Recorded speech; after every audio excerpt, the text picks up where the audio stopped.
Hi, and thank you for listening to Dream 10X Radio, where we interview people attempting to live extraordinary lives.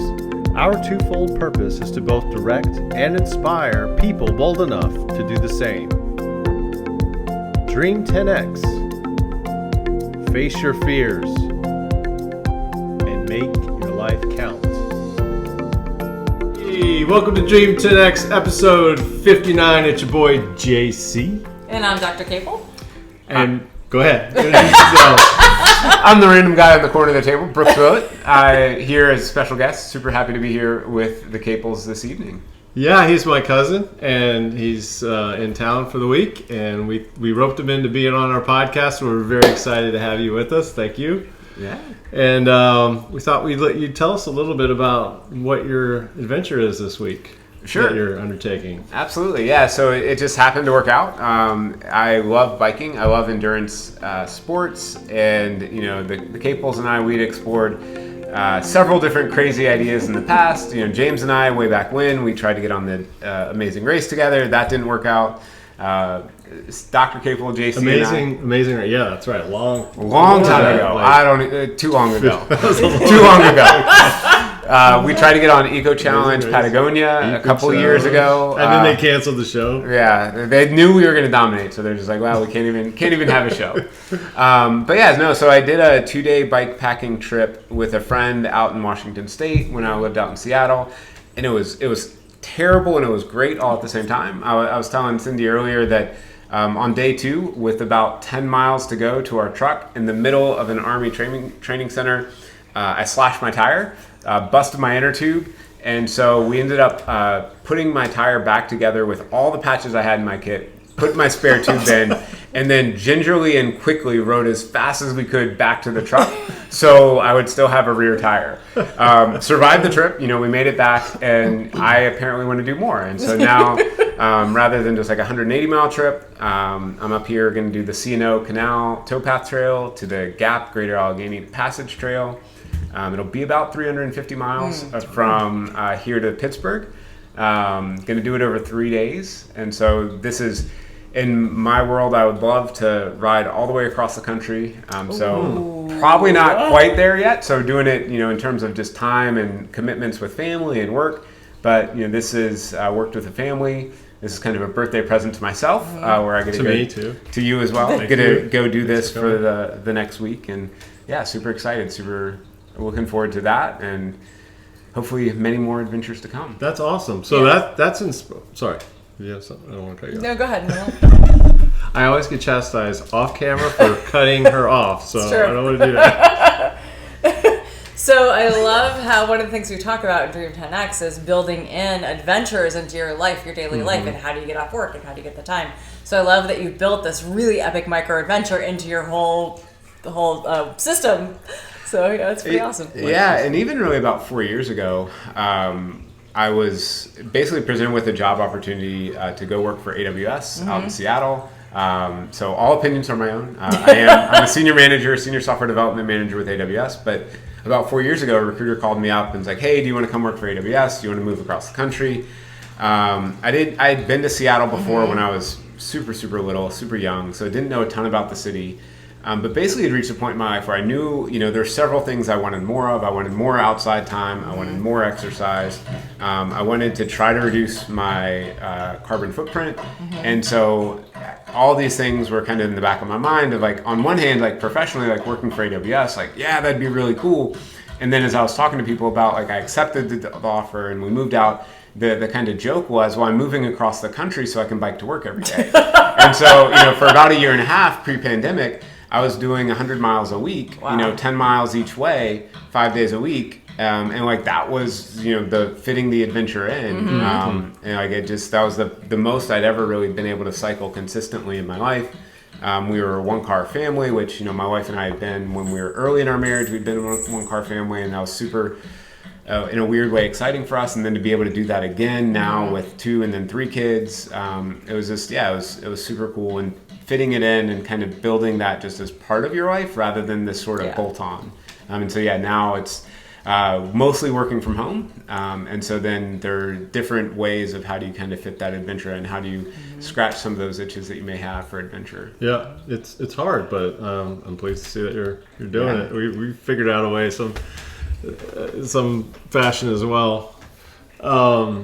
I was inspired to hear that you were doing this, and I'm trying to get my head around like 350 miles in 3 days. And you're going to be camping along the way. And you're going to end up in Pittsburgh, and then you're going to take the train back. That's right. Awesome. That's I hope you live. And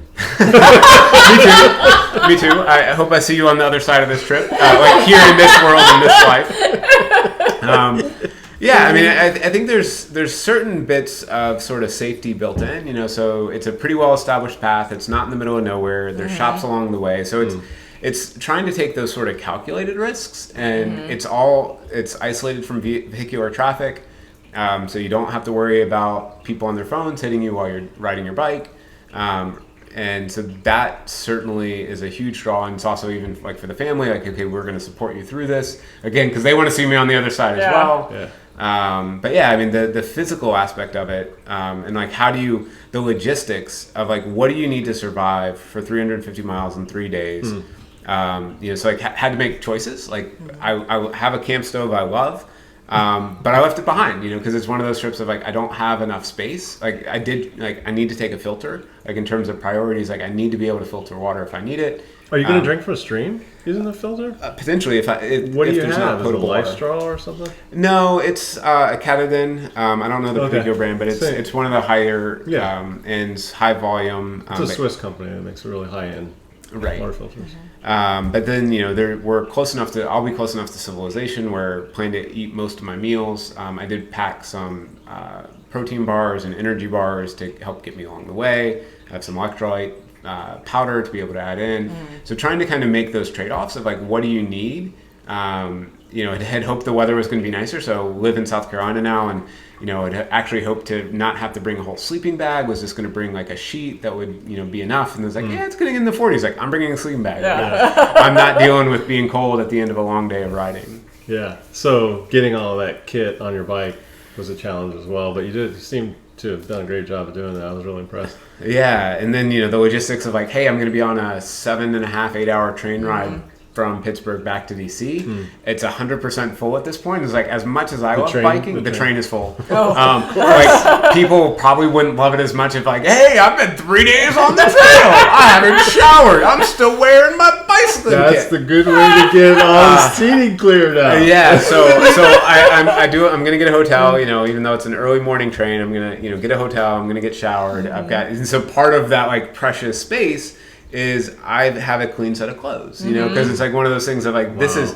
my choice, this is something I want to do, and so I don't need to necessarily put that on everybody else in this train. Like, hey, you're going to do this with me. It's like, no, like as much as I can, like I'm sure I'm not going to look great at that point in my life, and so they're still going to have to deal with this scraggly dude and like his random knapsack of bags and bags that he's carrying. But yeah, it should be good.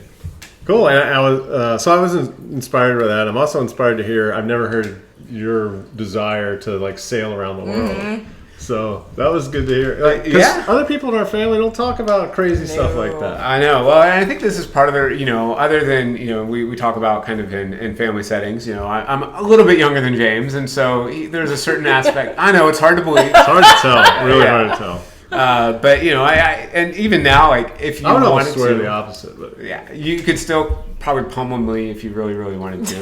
But there's a certain sort of connection we have in terms of like sharing these big ideas and these big crazy dreams, and so whether it's cycling across the U.S. or doing some long distance through hiking, sailing around the world, that certainly is on the list of being able to, and like honestly, this is the sort of weird world I live in. Like one of the hardest things for me about thinking about sailing around the world is like, where am I going to put my bikes? I'm going to get to all these great ports of call, and I'm going to want to be able to ride my bike around. And it's like so that's almost one of the that's one of the criteria. Like whatever boat I get, I've got to be, even if it's just a foldable bike, I have to have room to be able to take a foldable bike so I can then go explore all the cities and things. But yeah, I mean it's something. I think I had a great aunt just recently passed away, lived in Santa Cruz, and I think she was probably really my first introduction to sailing on the Monterey Bay. She didn't sail; she was too old, but one of the things she really wanted us to experience was going on this kind of charter sunset cruise in the Monterey Bay, and I was just like, this is amazing, this is so great. And so at least one other time we've been back to Santa Cruz. I actually took my brother and his family, so that our two families got together and we chartered a boat. So it was just the captain and our two families on a smaller boat, and that was super, super cool. Like, I think they really experienced kind of the joy of being out there and being close to water and sea life. My wife and I, we've done, when we were down in the Keys on a camping trip, we went on a group sort of charter.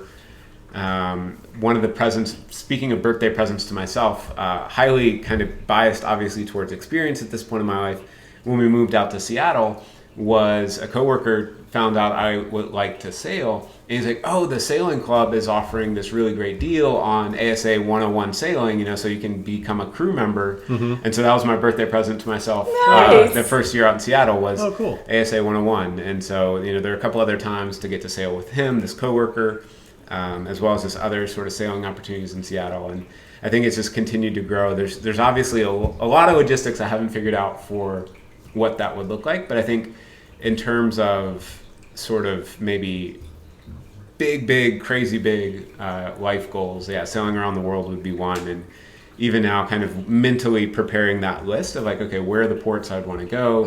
Even trying to explain it to the family of like, okay, this is why it's okay. Like, here are the islands you can stop at across the Atlantic.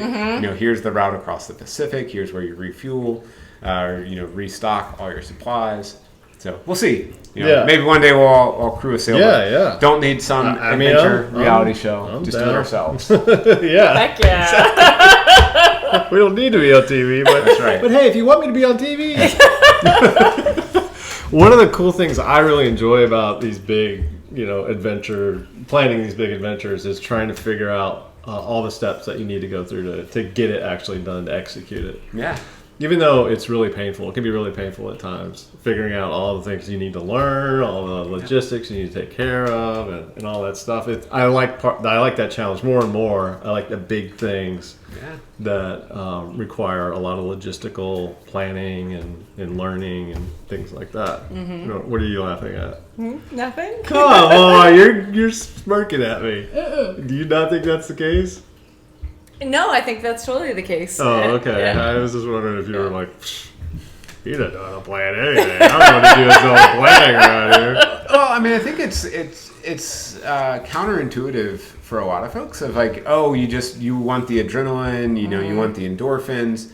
We talked a little bit about this of like controlling the things you control. So like before we started the camera, I was talking about like counting the milligrams of caffeine I was going to have. Like, on one hand, like there's a biological necessity for that, but on the other, it's like it's kind of irrelevant, but it's something I can control. Yeah. And so having that sort of sense of what are the things you control, what are the steps you need, can you control? How can you maximize your probability of success in whatever this endeavor is. And I think that's one of the best things for me about, like, what do I take away from this adventuring spirit is like, okay, how can I apply this to my life? Like, how can I maximize my probability of success in whatever this other thing is I'm going to do? And what's the planning I need to do to be able to make that happen? Yeah, the planning. How do I take this big thing and break it down into small discrete steps that I can accomplish one by one to get to this big goal? Yeah. I think that's really, because if you can figure that out, if you get good at that, what can't you do? Yeah, absolutely. So, anyway, any other comments on adventures or things like that? No. Dreams? All right, well, what we actually are going to talk a little bit more about today is the Ben Horowitz book, The Hard Thing About Hard Things. Talking about big adventures and big goals. This actually has to do with building big businesses and how do you develop the skills, the leadership skills, the requisite leadership skills for building a big, scary business, and how do you get through all the problems associated with building a big, scary business. And so I have no experience with building a big, scary business. I've got a little tiny business right now I'm trying to grow, nautilustracker.com or nautilustracker.com. And so I was really interested to hear about the career arc of Mr. Horowitz, author Ben Horowitz. I don't know how you refer to him.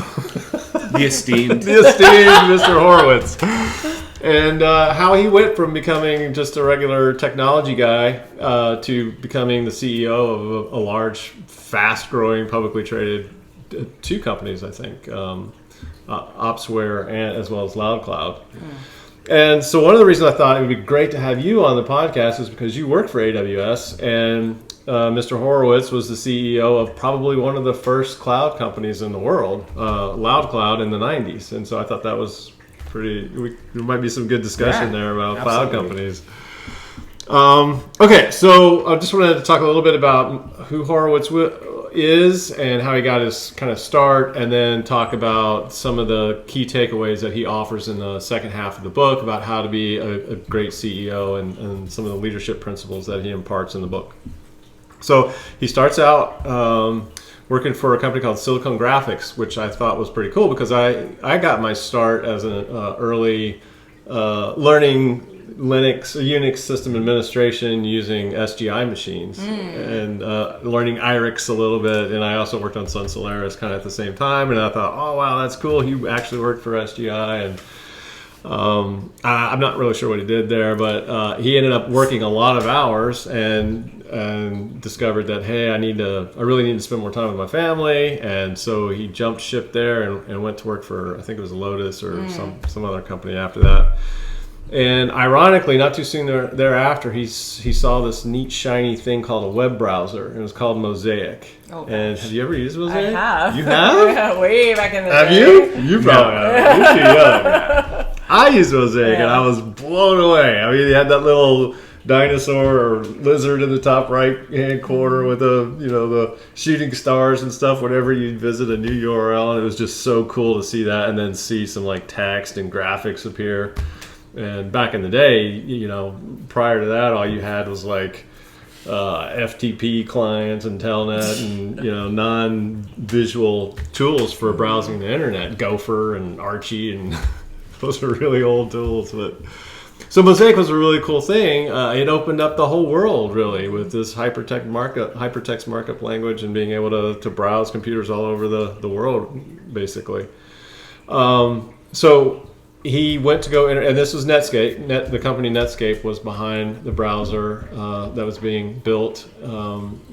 It was originally developed at the University of Illinois by Marc Andreessen, and he was now the 22-year-old CTO of Netscape, and Jim Barksdale was now the CEO, or not Barksdale, I keep saying. Jim Clark, I think, was the CEO of Netscape at the time. And so then apparently Mr. Horowitz starts working crazy hours again for this company that's going public and is trying to take over the world with this new internet technologies that it was developing. And he was the head of the server group at the time. So they had a lot of the company was geared towards developing a new web browser for the world, but he was ahead of a group developing web server technology for the world. And again, one of my first jobs and how I learned a lot of doing hands-on server administration and web server administration was I was working with my mentor Blair Morton at the time. Thanks again, Blair. Taught me all he knew about Unix commands and stuff like that. And we were using a Netscape server at the time, and it was funny to hear that they had two server products. They had an insecure version that they sold for a lesser price, and then a secure version using secure socket layer and all that they sold for more expensive. I just thought that was interesting, given how insecure everything was at the time, and how not a lot of attention was given to security, kind of much like it is today, but a little bit more concern given to that today.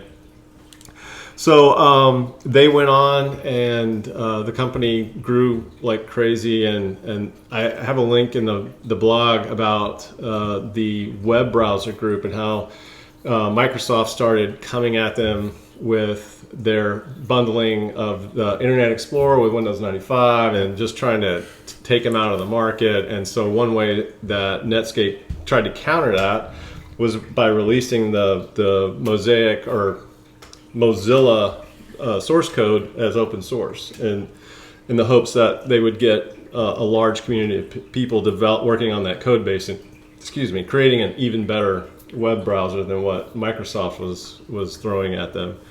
And so this video is really interesting. It follows all the Netscape developers around. They're like working 24/7, 365, like trying to compete with Microsoft and to help make that company successful. And I was just exhausted just watching them because they literally were just like working around the clock trying to get the code base in good shape and to the point where they would feel okay releasing it. And they had a hard deadline for when they had to push it out too. And so they were just like flogging everybody.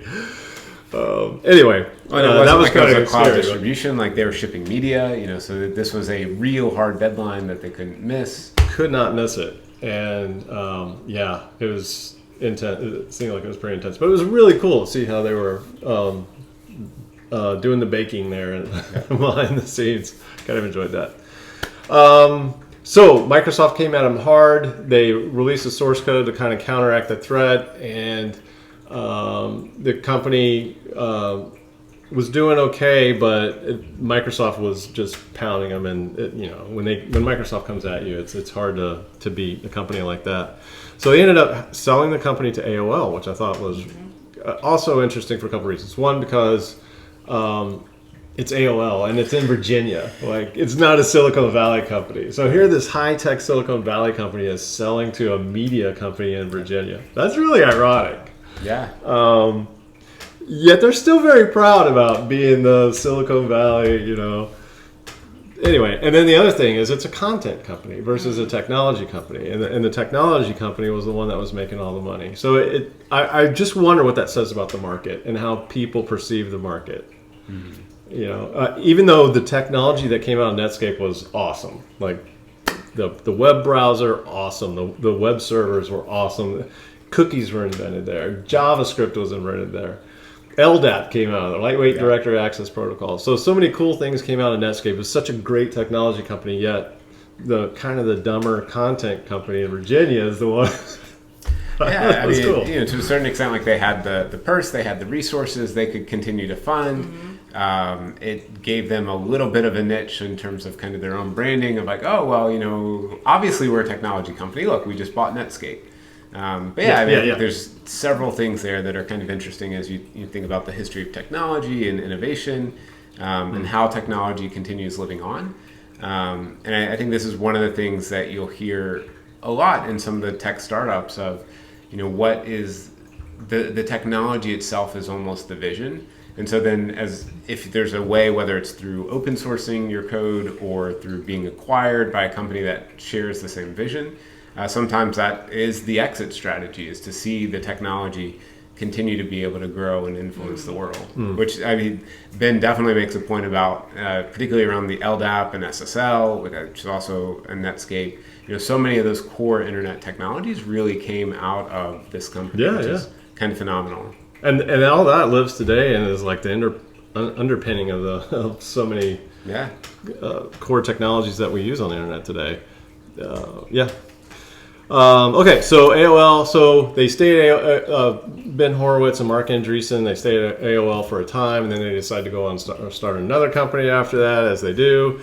And they go on and form the first cloud company called LoudCloud. Mm-hmm. And I remember hearing about them back in the 90s, but I didn't think anything of them because I didn't know what cloud meant. And I think a lot of people had no idea what cloud meant at the time, and they were just so far ahead of their time, really.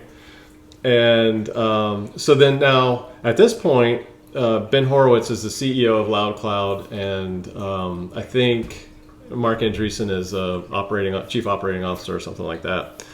And so I think at this point, so Ben has been working crazy at Netscape, and he goes to AOL, and now they decided to start another company, and is working crazy again at LoudCloud, trying to take this company public. And they've got a good start with the money because they made a lot of money off of their sale to AOL. They have personal capital that they're investing in the company.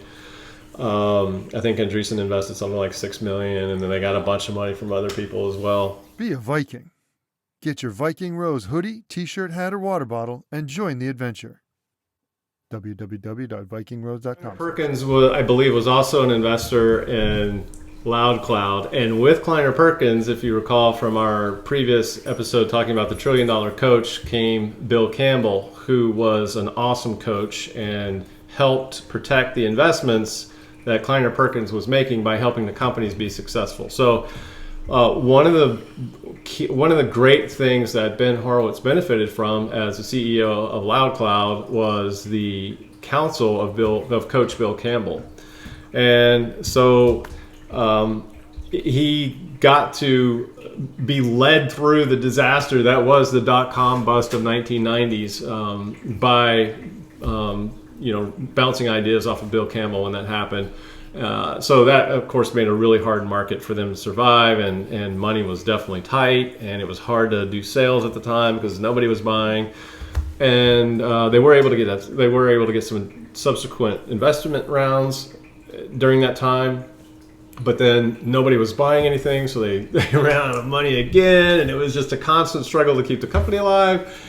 And then, of course, 9/11 happens, and then everything froze. And then what do we do now? We got no customers. There's no commerce. Everything's dead. How do I keep my company alive? And so he had to figure that out. From the highs of the company to the very lows, and had to go through all these situations of taking the company public, and then eventually selling to HP, and so that helped with one thing. But then, EDS, they sold to EDS first, and then took out some intellectual property. Were able to hang on to some intellectual property called Opsware from that sale, and worked out a deal with EDS where they licensed the software back to them, and for about $20 million or something like that. And then they ran into issues there because it turned out that EDS was like their core customer, and there was one guy inside of EDS who didn't like their software, their Opsware software that helped with the automation of deploying services, cloud services to hardware infrastructure. And this one guy didn't like that software, so he was about to kill the deal with Opsware? Mm-hmm. With Horowitz's Opsware company, which was a follow-on after Loud Cloud. And they worked fiercely to figure out who the guy was that didn't like their software, and then worked fiercely to figure out how they could possibly appease that guy. And they finally found the guy in Plano, Texas, and we're picking his brain, saying, asking, what can we do to make you happy? What can we do to keep this contract alive? Because EDS was basically their only customer after doing that deal, and they didn't want to die. And so they eventually figured out that this guy had a personal grudge against EDS because he felt like they were always stabbing him in the back. And by giving this new contract to Opsware, he was losing some key software that he loved that helped him do the inventory of the hardware he was in charge of. So they figured out that if they could just buy that company that created that inventory software, which was a lot cheaper than what they were getting from EDS to keep for their annual license. What they would have lost, yeah. Yeah, what they would have lost. So they just bought the company and licensed it back to them for free, and then they were able to keep EDS happy, that was a really cool story, and how they were able to get to the core of what this one person was that was blocking their success there. And it had really nothing to do with their software for the most part. It had to do with this other software he was potentially losing. Yeah. So I thought that was really interesting. But so then after so many ups and downs with Loud Cloud and Opsware, they ended up having a successful exit with Opsware to HP. And the thing that was interesting to me there was that you've got two big kind of, HP wasn't so much of a government contractor, but I think EDS was a big government contractor, and so they were kind of the ones that helped keep their company alive there. And then HP, and then later on down the road, HP and EDS merged into one company. So I thought that was kind of intriguing. All right, so that was, and from there, so while all this is going on, there's the relationship building between Horowitz and Marc Andreessen, and they become good friends, and they, go together through building these companies, and both of them become, very wealthy at the end of the day through all of these ups and downs and all these struggles. And so the two of them, after all of this, I guess 8 years of different companies, form a venture capital company called Andreessen Horowitz, and so this is another thing. Their name is A16Z, the name of their venture capital company. And so for the first time, after seeing all of these types of naming conventions with the first letter and the last letter followed by the number, you know what that's called? No. I mean, but you know what they are. You know what it means. Yeah, right? yeah. I had no idea. I was like, wait, I need to figure out what that actually means. So I took a beat and did some searching around. Like, it's a thing called a pseudo-onym or something like that. So Brett, explain it. What is it? So, yeah. Well, it's just the number of letters between the N of Andreessen and the T of Horowitz. So there's 16. Yeah. Yeah, there's 16 letters in between the A and the Z. Yeah. And so, if you count them all up, it's A, 16 letters, and then the Z. Yeah. I can't remember if he explained it in this book or one of his other books, where the name A16Z came from. It may have been one of his other books. It came books. from DEC way back in the day, because one of the engineers of email had too long of a name that wouldn't fit in the email address space then. Yeah. So that's when they shortened his name, and then that's how that whole thing got started. So it's been around for a long time, and apparently a lot of software engineer people are very familiar with that. In fact, I've known the K8S for Kubernetes. Mm-hmm. I just didn't know why it was called. It's embarrassing to admit that you use these terms, but you don't know where they came from or what they are. But so I finally just sat down and did a quick search to figure out. So would you be JC5? J5E. J5E. Okay. Or not 5, but 1, 2, 7. 7. Yeah, J7E. J7E. Okay. Yeah. Wait. It was. Really, the only point of that was to shorten the name so you could get the email to work. Yeah. That was interesting. J8s. Yeah. Yeah. So you've got, what was it for internationalization? It was I18N, and localization L10N or whatever. I just had no idea what the origin of that was, so it was just kind of embarrassing. But I'm admitting it. I'm embarrassed by that. I didn't know it. I just learned it. Brooks knew it. Wow. I don't know if I knew it before the books, but yeah. I mean, some of those I was familiar with, maybe not as a broader pattern. Yeah. So Andreessen Horowitz, venture capital, they're pumping money into tech companies, and making a lot of money there. So they're both, I think, worth in the billions. So good for them. So in closing, I just wanted to pull out some of the leadership lessons from the back of the book. And hopefully try to take those to heart, just like I learned what A16Z means. Okay, so number 1, he mentions the use of lead bullets against your competition. And I thought that was an interesting way of putting it, because they wanted a silver bullet to put Microsoft out of the game, to kill them.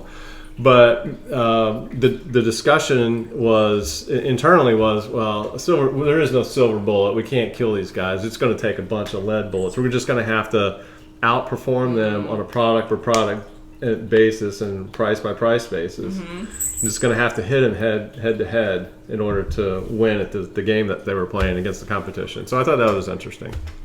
Head to head competition using lead bullets, I guess.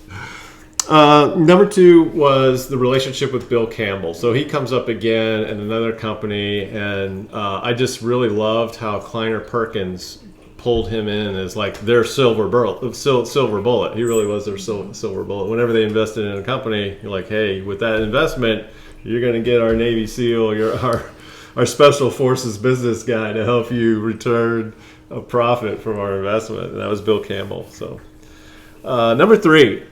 the importance of training employees, and I thought you would like this. He's a big believer in training employees, and he made the statement that McDonald's trains their employees. Why wouldn't high-tech companies train their skilled employees? Mm-hmm.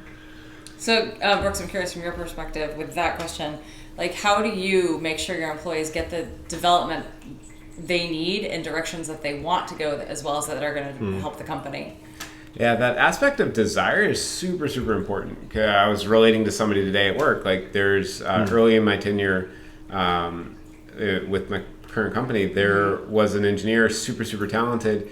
I was like, oh, this is going to be a great opportunity for you. It's going to stretch. It's going to give you opportunity to demonstrate contribution in multiple different areas. And he's like, I'm not interested in this. Peace out. I'm done. And it was super hard because it was like, as a manager, like I was trying to invest. Yeah. I was trying to pave the way for this engineer to just rise to other levels, but it wasn't a direction he wanted to go in. And so he's just like, I'm going to find somewhere else where I can go in the direction I want. And so it really is, there's I don't know that as much as I like to have precise calculations for everything, this is one of those areas in my life where I'm like, I don't have a precise calculation. It's much more jazzy. It's much more fluid in terms of trying to figure out the direction they want to go in, understanding that that's not set in stone. Just because they said something once doesn't mean that's going to be the same thing that they feel tomorrow or next year. And so you need to keep checking in with them and seeing like, okay, where are you today? What opportunities do we need to be preparing you for? And then giving them enough, and I think this is maybe even one of the hardest things as a manager, how do you give your people enough opportunity to be stretched where they can assess for themselves, oh wow, I have a gap here I need to fill, but not stretch so far that they just break and they're just like, I can't do this, I give up. And so that making sure they have the support, they have the framework, knowing when you need to kind of bring back a goal. Like if a goal is too big, like, okay, like, all right, let's try to find something that's more reasonable. But that always is kind of aligned with where they are and understanding that their direction may change. So again, not that that's a precise answer, but that's kind of the framework that I follow as I'm working with my teams.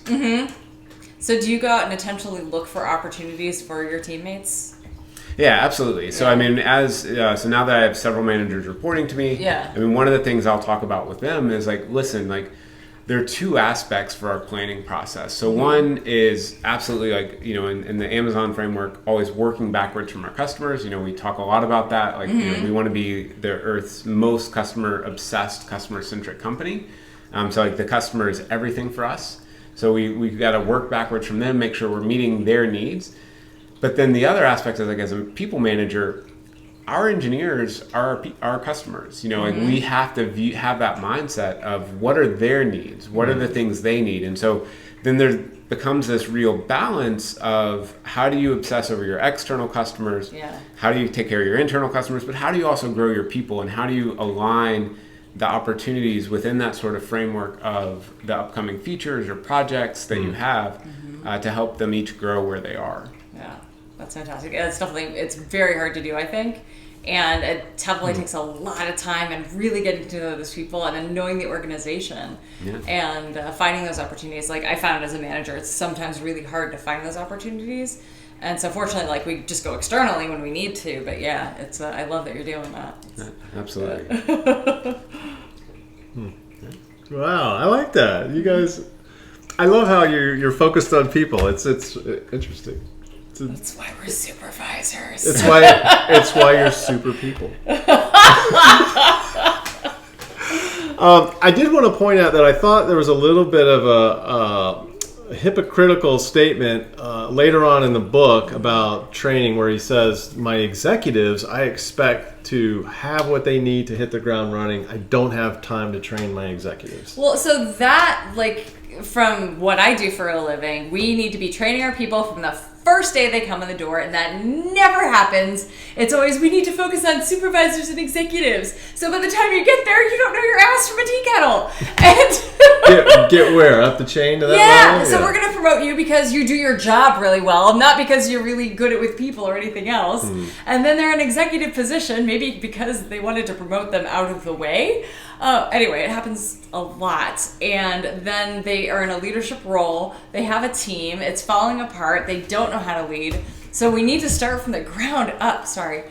Whew, this But passion. why do you think he says he doesn't have time? There's no time to train executives, only lower people up below managers. I love the fact he's training his lower people. That's exactly what I'm saying, that he's trained them so much, from my perspective, that to be once able to they be in that get to leadership that role, level, you they think should have that okay. mindset and that self-awareness to know where their gaps are. And I think there's a real difference between you bring somebody in as an engineer, you expect there's going to be a certain onboarding period, and typically, like, engineers are super critical. You know, they're all designing, implementing their particular components, but they have peers that are doing review processes. So there's a certain amount of checks and balances. Hopefully you have managers who are fostering really good team atmosphere where they're supporting and they're building one another up. If you bring in a manager or an executive in particular who now has maybe hundreds of people in their organization, they have the ability to seriously decrease the enjoyment of hundreds of people's lives. Yes. And so, like, I think that's where it's like, I don't have time for that. It's not like maybe I, CEO, don't have time for that, but like ultimately these are my people. So I cannot stand for you to come in as a terrible manager, as a terrible executive, and ruin my people's experience. So like, I don't, there's sort of this, it is a little bit of a dichotomy, but again, I think it comes back to the people in terms of the, sometimes we use the phrase blast radius. The blast radius of a bad exec is way higher than the blast radius of a bad engineer. Very true. Got it. That's a really good point. Yeah. Thank you. Cool. Number 4, the use of profanity in an organization should be tolerated to an extent. He talks about My people.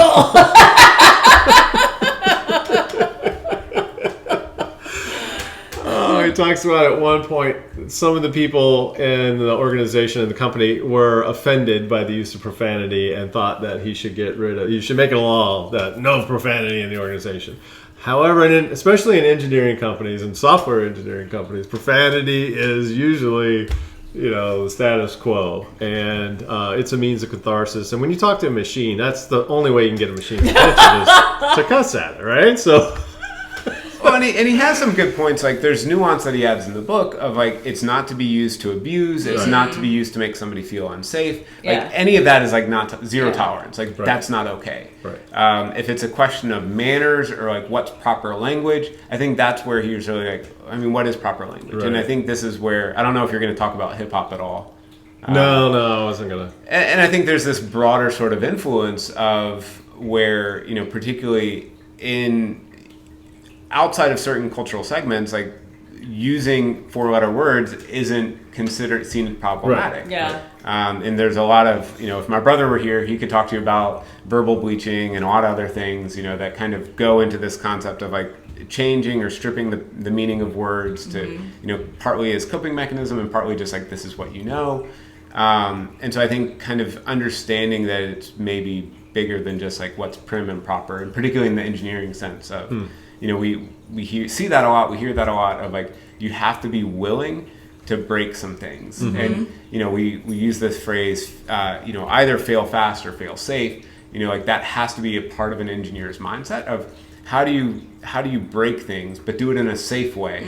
Because that's the way that you really find that edge. Even like in performance testing, like, performance testing is a fancy way of saying, I'm going to break this thing, and I just want to know when it breaks and how it breaks and where the fracture lines are, so I can go figure it out and fix it and then break it again. And so I think this is, maybe an extension of that, just in the linguistic sense. Yep. That's fun. I want to break stuff. In a safe way. In a safe way. Well, I love that too, because like in the Navy, if you didn't use profanity, nobody would even listen to you. That's really how we communicated. And so I appreciate that cultural aspect, that it's some people, that's just how they operate. And when you put them in a totally different culture and setting, it's really hard for them to be able to feel included. So yeah, it's...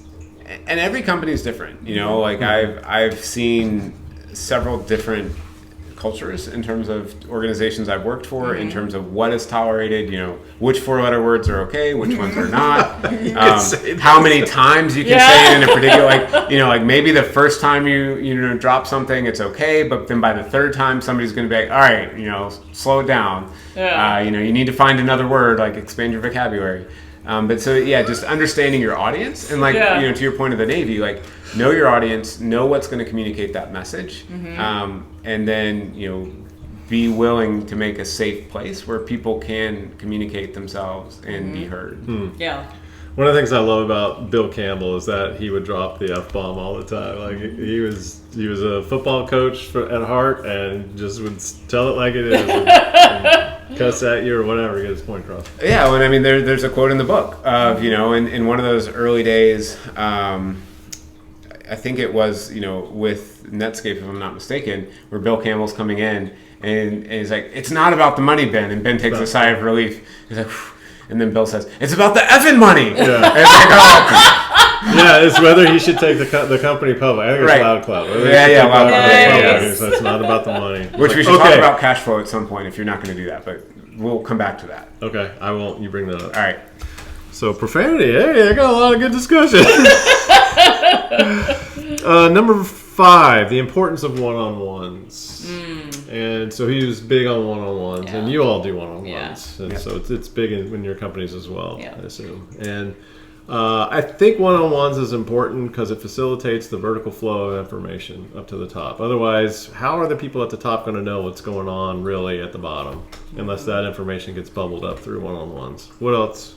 Well, there's got to be that foundation of trust, too, to build trust with your teammates. Because if you don't have trust, then nothing is going to happen. So I think that's a huge part of it, just getting to know them as a human. And then when things are off, so for example, one of my teammates, who I love to death, he's fabulous. When he doesn't talk, something is wildly wrong. So that sounds like me. The quiet one. When it gets quiet, then be concerned. Yes, exactly. So, like, just getting to know those relationships. And so, all right, when do I need to step in and say, all right, how can I help you? Or if something's, like, really off and their projects aren't going well, being able to have that trust foundation to have those conversations saying, all right, is something going on outside of work that we need to be aware of so I can give you some space to go figure yourself out. So, yeah, I think there's a lot, like, with one-on-ones. It's not just, so, all right, give me your list, give me your tasks. It's more building that relationship. So that's what I don't know, I'm assume you are similar. Yeah, I mean, it was interesting in the last company I was at before coming, now, I held one-on-ones because I was like, oh yeah, this is super important. It was kind of against the culture of the company I was at. Like, it was pretty wild. Like, it was this like really rebellious thing, and it was 15 minutes every other weck. Like, that was as much as I felt like I could kind of like, all right, I think I can do it this much and not really ruffle anyone's feathers too much. But some of it, like we talked about, like understanding where engineers want to go, like how are you going to know that if you're not having these conversations? How are you going to know what opportunities they need if you're not listening to them? And so, yeah, on one hand, you could say, and maybe this is, kind of my heart as a manager, like I don't care about the execs, like, they need to figure their own mechanisms out of getting in touch with the people. But it's also for your employees, like they need, and we use the term FaceTime with the boss. Like that's one of the potentially the highlights of an employee's week of like, hey, I have my one-on-one with the boss today. It's true. And even like as a manager or a senior manager now, like I still have that feeling like, okay, today is my day for my one-on-one with my supervisor, or today is my day for my skip level one-on-one, which happens even less frequently. And so there's that aspect of one for the supervisor to know, but there's also that opportunity to listen, and I think it goes both ways. And I think that's, one of the things that can make them really effective. And there are great ways of making sure that culture, like the cultural messages are getting across, particularly as you're raising up leaders. Those are some safer spots to, whether it's kind of intimate, personal, private things that they maybe aren't going to share in a group setting, to the just making sure that everybody's kind of experience of, and I'll use that phrase a lot, like what is your experience of your job right now? Because like I want to hear that it sucks before you tell me you're quitting. Like if you've said, hey, I quit and I didn't realize you were having a bad time of it, that's on me. And I failed you as a manager. So I'm hearing that it's not for the vertical flow of information so that the people at the top can really have a better feel. There's other mechanisms for that. Such as what? So I will say it helps that, but that shouldn't be a manager's primary concern. Yes, 100%. If your primary concern of I'm going to have one-on-one with my employees so I can feed the executives, you're a snitch. snitches get stitches. Like, that's not going to work out well for you long term. Yeah. You need to be in touch with your people. You need to be understanding your people and what they need. And then, yes, you will filter and you'll pass some of that up. But that has to be a secondary benefit and a secondary priority in your mind to the first of caring for your people, understanding your people. Are you transparent with the people that you have one-on-ones with about that? I don't know that I've used that. How do you build phrase. that trust with? So some of it is being a little bit, being vulnerable, like being professionally appropriately vulnerable in terms of even like my own experience of, I'll talk about like, hey, here are things that are hard for me about my job. The military phrase gripes go up. So there's a certain bit of like, I've kind of indoctrinated that into my own way of like, I don't want to just complain about like the org around me or about some executive, but there's certain things that are going on where it's obvious to my team that like, you're off, like what's going on with you? Like they know me well enough, and so like if I'm like, oh, everything's fine, then they put the BS card and they shut down and they're like, okay, he's not real, I can't trust him. And so like I have to be able to find that way to be like, all right, here's what's going on. Here's, what's the appropriate version, and not to like sanitize, not to lie, but what's useful, because again, we talked about like control the things you can control. Like even if as a manager, there are things I can't control, I certainly don't need to put that on my employees. Like that's cruel. But I can let them know like, hey, here's the broader perspective. Here's where we're going. Here's the strategy, the direction. And I think those are the things that ultimately, and I'll talk about my family. One of the things we did pretty early in pandemic, we had a meeting on Friday mornings. We called it coffee, tea, breakfast, etc. And basically it's like, talk about whatever you want, just not work. And it was 9:15, so it's not super early in the day. So it was like, oh man, I gotta get out of bed on a Friday. But it was also earlier before like we fully kind of ramped up. It was only a half hour. It wasn't a super big time commitment. And it immediately sort of, we did like force you to join a separate meeting. So it wasn't like it immediately rolled into our daily stand-up, but it was temporarily before it. And so like that was one of the things where like you got to hear a lot about what people were interested in, what they were doing on the weekend, and so we really were able to sort of connect over some of those other things. And so then it wasn't weird. It's like, well, yeah, I know so-and-so has a son or a daughter. I know so-and-so is dating somebody on the other side of the country. I know so-and-so is getting ready to get married, and maybe they're, lots of other things. And so some of those things just kind of work themselves out and become part of the fabric of the team. And you can, treat those with respect and dignity. And then, that's where in those moments where there is that sort of like, all right, we really need to talk about this because I need some help. It's a lot easier to get there because you already have the background, whereas like, nobody, they don't know, my spouse is sick. They don't know my significant other's sick. They don't know I have a significant other. Like how now when there is this crisis, do I give them all the backstory to get them to the point where they can help? Where if you've already done the groundwork and the foundation, then it's just like, okay, yeah, here's the thing. I need help, and it's a lot easier to get there. That's really good. That's really good to hear. We could probably talk more about one-on-ones, but yeah. That was good. Number 6, the most difficult CEO skill in mastering is psychology. Cognitive neuroscience. Take it away. Behavior. Good God. Take it away, Dr. Today. Controlling that amygdala hijack. Controlling the amygdala hijack. Yeah, knowing when to say. Controlling when your to say fear. it. Controlling all of this. All that stuff. And then understanding that in others, like having that empathetic communication, where one, self-empathy, you understand what you're experiencing and why. Okay, so you're driving down. This is my favorite example that Chrissy uses. You're driving down the road. You have your family in the car. Some asshat cuts you off, and you're about to run into the car next to you to avoid him. You're like, you, ragey, right? So why are you having this reaction? Right? So your amygdala's hijacked. You're in full fight or flight mode, and what's the need behind it? What need was not met? And so it could be you have a need for safety because you have your family in the car, and they just threatened your safety. It could be you have a need for order, and order and consistency, and they just totally broke the rule of order and consistency, and that put you in a fight or flight. So it's challenging your brain, but understanding that need and being able to get out of your amygdala back in your prefrontal cortex before you have the fuck you motherfucker reaction in a work setting is huge. And then understanding that in others and having that empathetic communication in others, understanding what they're experiencing, just like Brooke said, and what they're needing, and being able to talk about that in a way where they feel heard can totally change a context conversation. And as a CEO, 100%. And psychology, the brain is so fascinating. And humans, as Brooke said earlier, not everyone is the same, and how we operate can change from a day-to-day basis. And so just being able to be a human-centered person can wildly change an organization, because I've worked for leaders who are, and I've worked for leaders who aren't, and there is a huge context difference. So Absolutely. Is there a quick thing that you can say to practice controlling that shot from your amygdala when something like that happens to you, and controlling your response to that? So typically, because it's overwhelming. Yeah, typically it's your body is in fight or flight before your brain realizes it's happening.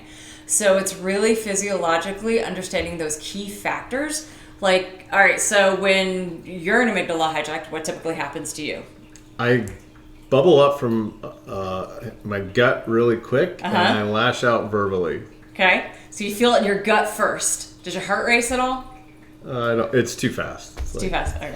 It's a burning here and a burning here, and it comes out my mouth. So you have burning, right? Yeah, that's the way it feels. Like it's a burning. So as soon as you feel it in your gut, recognizing that and asking yourself a question, saying, all right, I'm recognizing I'm about to get into amygdala hijack. But you need to practice that. Oh, how do you 100%. How do you practice that before you get in a live situation and offend somebody?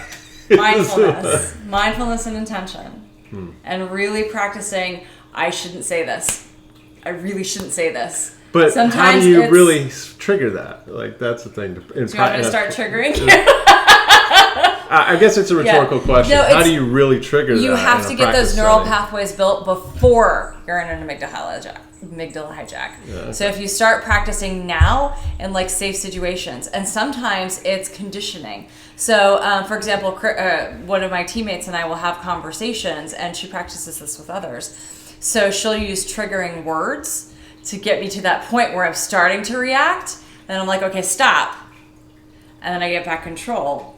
So it's building that neural pathway and me learning how to control that reaction. And so this is a way that we practice in mindfulness in order to push ourselves to that limit. And then when we're on our own, okay, I've practiced this, and just like any other thing, just like practicing baseball or practicing rowing. So building those neural pathways, making them stronger. And this reminds me of a discussion we had recently where you brand that training as mindfulness. But I think if you branded it differently about something about controlling that amygdala, the power of the amygdala has over our responses in a professional setting, some way. Because mindfulness sounds so ching-chingy, new agey kind of thing to me. Like, that's why when I hear that term, I don't really consider the seriousness of it. It's very important, and I think we all need to learn better to how we can become like Spock, in a professional setting, and not let the barbs that get thrown across us in a boardroom or in around a table, let that affect us. And it's hard.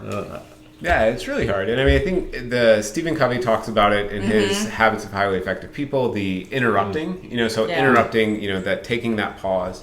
So, I mean, I think there are two things I was going to say. So one is, the role play. Like, role play is a great way of doing it. So I can remember as training to be an RA, I think before my junior year of college, they put us in these situations where basically you're supposed to go knock on the door, and then there's some sort of fight going on behind the door, and you just don't know what you're going to get into. And so, the first one, like, I remember, like, oh, it's fine. They're arguing about things. Like, I don't care. Like, I could care less about what they're arguing about. And then all of a sudden, one of them slams on pecan pie. And I was like, oh, no, you didn't. You did not just hate on pecan pie. Like, who are you to be hating on pecan pie? Like, I now am invested and I care, and I'm going to throw down in the middle of this argument. And it was like, oh, wait, that's the point. Yeah. You know, like they were trying to find that thing, and like, how do I stop? How do I pause? So that's one of like role play, understands some of what your triggers are, and like also kind of keep a note of like, these are things that trigger me.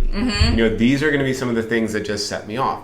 And then so too, for, you know, the managers, the leaders, the supervisors, there's a really important aspect of this that we have to embody in our teams.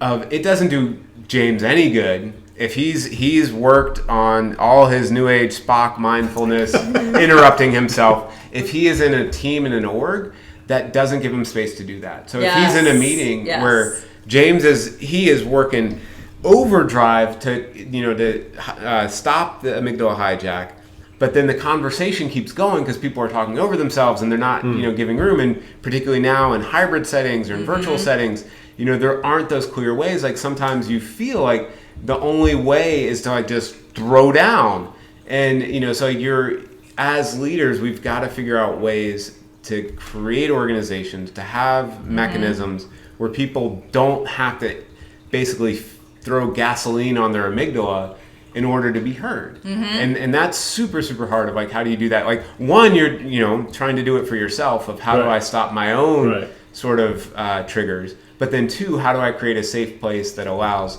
lots of other folks from lots of different backgrounds with lots of different triggers to also speak in ways where they're controlling themselves. They have time to control themselves because like most people need a little bit of time to process, to slow down, and to respond. Wow, good points. And that's what she does. She's a big proponent of that. Yeah, we built mindfulness, and we're building mindfulness into our culture, and already it's made a difference. A good related quote that I noted in the book is, he says, "The only thing that prepares you to run a company is running a company." Oh yeah. That's kind of related to that, and I thought that was a good quote. Yeah. Okay, that's number 6. We're running along here. The final one, number 7. There are 3 attributes of leadership every CEO should work on, and I really loved this. Number 1, the ability to articulate a vision, and in order to do that, you should emulate Steve Jobs. So Steve Jobs was really great at articulating a vision to shareholders and his company and to the world about the great products coming out of Apple. Number 2, have the right kind of ambition. And in order to do that, emulate Bill Campbell. And even though he was a rough and tumble football coach, he led with love. He loved everybody that he came in contact with. He hugged everybody he was working with, and everybody felt that he really liked them. He really loved them. And so people really just totally enjoyed, from what I'm reading, they really just loved working with the guy. And so lead with the right kind of ambition. People first, and not with your own self-interest at heart. Number 3, have the ability to achieve a vision. And in order to do that, you should emulate Andy Grove, who was the CEO of Intel. And he references two great books from Andy Grove, High Output Management. Have you read that? I haven't. And Only the Paranoid Survive. You know one of those? Not yet. So I haven't either, but I made a note of those. And apparently Andy Grove was really great at management and execution, and very particular about making sure things got done a certain way. Nice. So I'd like to read those 2 books to find out more about Andy Grove. Nice. And so those are the 7 takeaways I took from this book, and I love the discussion that we had about that. Thank you guys very much. Yeah. So do you want to talk about cash flow, or do you want to wrap it up? No, go ahead. Whatever you want to add. Well, so I think like with Loud Cloud, you know, there's this description in the book of basically like they're flush with venture capital, you know, and so it's like, all right, well, great. Like, what would you do if you could spend this amount of money? And that's a super dangerous question to, you know, this is Brooks' paraphrase, but this is a super dangerous thing to say to an engineer of like, what would you do if you had all this money? And, you know, they basically do that. And so even though they had great technology, they had a great solution, you know, they didn't watch that cash flow enough. And he talks about this, like our bookings were awesome. You know, we had amazing bookings, but the way that the revenues actually realized, you can't count it just because you booked the business and you signed the contract. Yeah. You got to see the money come in. And so like I think that was one of the things that really just led to the downfall of Loud Cloud. Of, you know, they extended themselves beyond what their cash flow would support, you know, with this sort of like best case scenario of, we're going to be able to do this. But then as soon as they started falling off that best case scenario, you they just didn't have the cash flow. And that, you talked about this several times. They had to go back and get more cash. They had to get more cash. Yeah. They were running too hot. They were running too hot. And so I think that's one of the things, having the vision, having it narrow, starting kind of with your customers, minding your cash, making sure that you have cash to continue sustaining operations When times get tough. That's right. Because the U.S. economy is a cyclic economy. Yeah. There's going to be highs and lows all the time, forever. Yeah. Thank you for being Thanks, here. Marc. This Yeah, is great. thanks for having me. Good luck on your adventure starting Thank you. tomorrow. See you Friday. Yeah, that's the plan. Yeah. All right. Well, again, this was The Hard Thing About Hard Things by Ben Horowitz, and it's a really great book, especially if you are an aspiring business leader or CEO. It's got a lot of great tips and good history of the internet there and some of the technologies that were developed during the 90s. So check it out.